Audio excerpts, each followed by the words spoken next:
Ito po, nabuksan na natin. May mga buhok. So, linisan natin yan. Checkin natin yung switch. Ayan, kinalas natin lahat para mahugasan mabuti. Magmukhang bago. Ito nga. Tingnan natin kung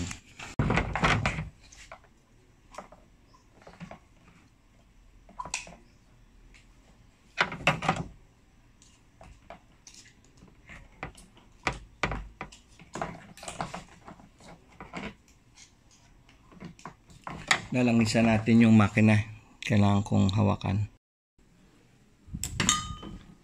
Nagiinit yung motor.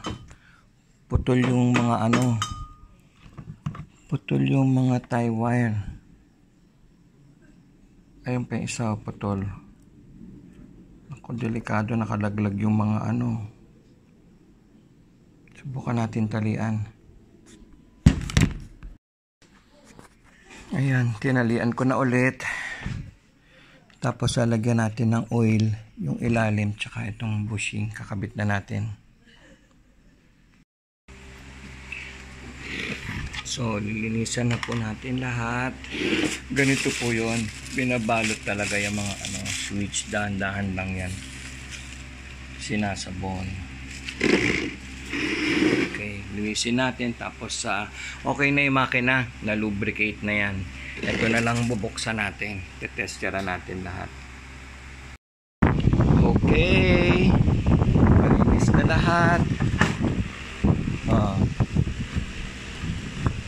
Bago na. Puti na lahat. Yan. Buksan na malinis na itong makina eh. Ito na lang control.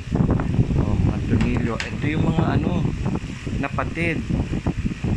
Siguro naka number 3, number 4 to. Nagiinit masyado yung makina. So, iwasan natin.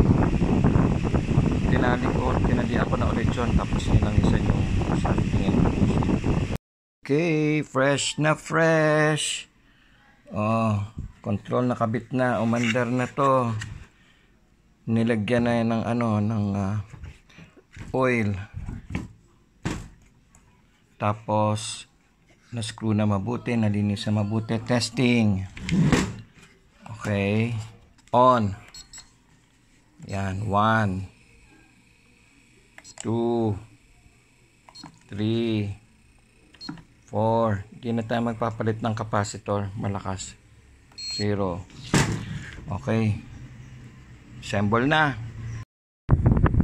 Mahina capacitor. Number 1, 2, 3, 4. Kaya napipwersa ito, nagna number 4 kayo. So 1 mahina. Palitan natin capacitor para hindi mapwersa, mag-init yung makina.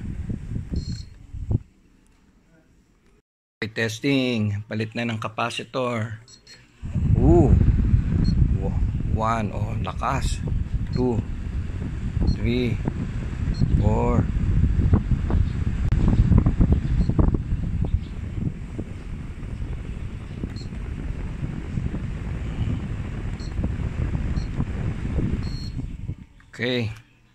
Okay, na si Vornado. Mukha ng bago. Malinis na lahat. Kinalas lahat yan. Pinalitan capacitor. Testing. Wow. Number 1.